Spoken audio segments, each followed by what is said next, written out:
Dapat huwag ba sila yung plastic cup sa maliwanag ba? Pag sinabi ng teacher na head, ulo. Ay, Tagalog na lang tayo. Parang, again. Mamaya si Kian, nasabi si Kian. Okay ba yan? Okay, ready? Oy, partner, baka mamaya matalo kayo. Kasi paunahan kayo ng pagkuha ng cups. Talo. Okay,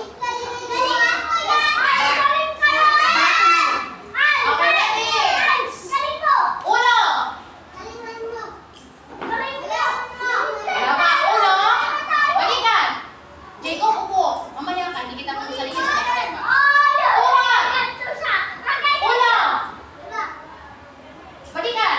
Ulo. Balikan. Ulo. Balikan. Tuhod. Baso.